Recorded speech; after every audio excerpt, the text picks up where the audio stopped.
The Honourable Leader of the Opposition. You to know that the status quo is unacceptable, that Canada has become an unfair country where young people, an entire generation, cannot afford a home and families cannot afford food.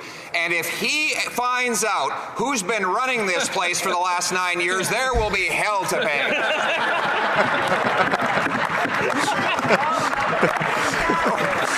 Will the Prime Minister complete his investigation and tell us who's been in charge for the last decade?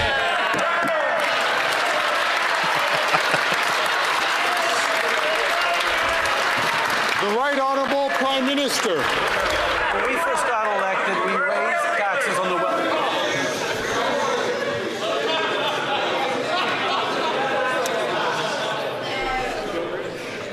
The Right Honourable Prime Minister. Mr. Speaker, when we got elected, first thing we did was raise taxes on the wealthiest 1% and lower them for the middle class, a measure that the Conservative Party voted against. We've continued to invest in young people, invest in standing up a national housing strategy after the previous government had completely ignored housing, and the former housing minister, who is now Leader of the Opposition, was responsible for creating exactly 6 affordable homes in his time as minister.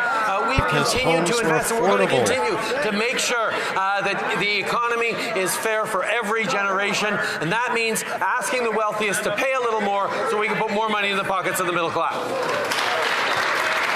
The Honourable Leader of the Opposition. Mr. Speaker, the Prime Minister has got to stop getting his facts from his incompetent housing minister's Twitter account. Yes. This is the same guy who, as immigration minister, lost track of 1 million people.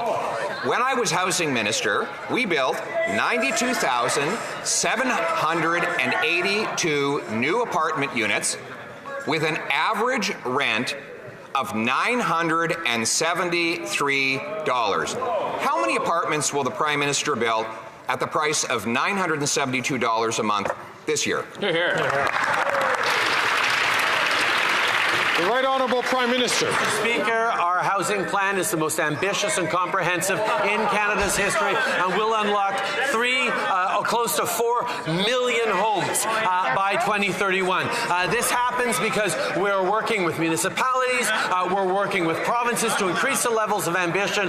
We've put out the most comprehensive and ambitious housing plan this country has ever seen, because we know that making sure that young people can afford a home, making sure we change the way homes are built in this country, is about building a stronger future for everyone in this country. That's what fairness for every generation looks like. That's what this government is focused on, while they're focused on cuts. The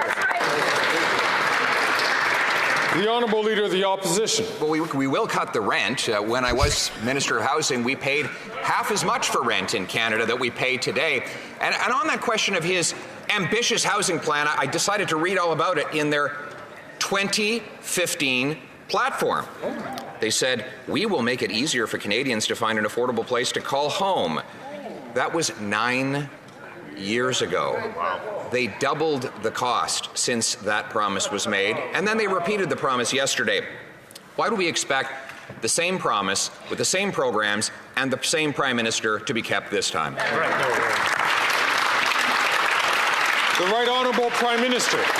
I was in Vancouver a few weeks ago to speak with young people about the fact that we're supporting renters with greater protections and making sure that the money they spend every month on rent actually gets counted in their credit score so they can help get a mortgage. He seems to think like he invented this. This has been around for before you were Prime Minister.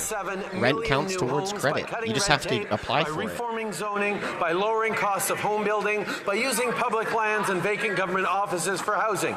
We're making it easier to save up for a tax-free for a down payment. We're helping end chronic homelessness and make homes more affordable. We're going to continue doing the work. Is he okay? He can't even get his points out. Oh, he's going to turn public buildings and land into housing. I wonder where we got that idea. Actually, it was, let me quote, "We will conduct an inventory of all federal lands and buildings that could be repurposed and make some of these lands available at low cost for affordable housing." That is from his 2015 budget. Oh. And now, 9 years later, he can only point to 13 homes on those public lands. And yesterday, he promised a rapid review of all the federal land portfolios. Rapid review. How rapid? Another 9 years? The Right Honourable Prime Minister. Mr. Speaker, we made a choice. We made a choice to invest in Canadians, and that started when we took office because the previous government had not invested in Canadians, continued to choose. He's still blaming Harper. 9 years later, it's Harper's fault. Austerity over the kinds of investments that a confident country should be making in its citizens. And that's where we have stepped up, and that's where we are stepping up right now to make sure that young people have the opportunities to build a strong future themselves by asking the wealthiest 0.1% to pay more in taxes. Unfortunately, the Leader of the Opposition continues to stand with the ultra-wealthy while we stand with... The Honourable Leader of the Opposition. Named immigration for housing costs and the immigration minister who caused it all. Then he made that minister responsible for housing. Since that time, that minister has a $4 billion housing accelerator that he admits will not build any homes, no specific homes. And in fact, since it began, housing starts have gone down this year, and his housing agency says they'll go down next year and the year after that. How is it the Prime Minister can spend $4 billion on a housing accelerator that decelerates home building? Only the Liberal government could do that. Speaker, I'm happy to talk about the housing accelerator because it stands in direct contrast with any plan that the Leader of the Opposition has put forward to pick fights with municipalities and provinces on housing.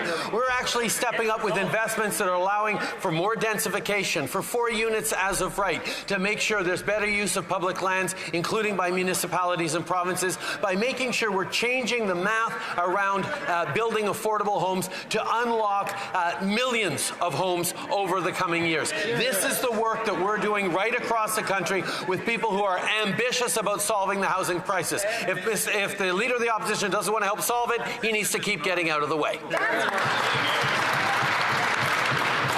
The Honourable Leader of the Opposition. Well, it was solved when rent was $973 a month, Mr. Speaker, until he came along. But more proof that he is not worth the cost after 9 years. He's blaming the whole world. If the world is to blame for the housing problems in Canada, then why is it that housing here is 50 to 75% more expensive than in the United States? Why is it that housing costs have risen faster than in any other G7 country relative to incomes? Why is it that we have the fewest homes per capita despite having the most land and the most lumber? Why? Is it him? The Right Honourable Prime Minister. Mr. Speaker, the member opposite well knows that Canada's population is growing faster than our fellow countries around the world, and that is a good thing. It is a good thing that we continue to draw in people to be successful in this country. It is also extremely important that we recognize that even as the world is faced with challenges around inflation, disrupted supply chains, getting over the pandemic, conflicts and shifting geopolitics, Canada is actually on solider footing fiscally than any of our other G7 partners, with a lower debt to GDP ratio, a lower deficit, and a continued focus on creating the jobs and the future that Canadians need.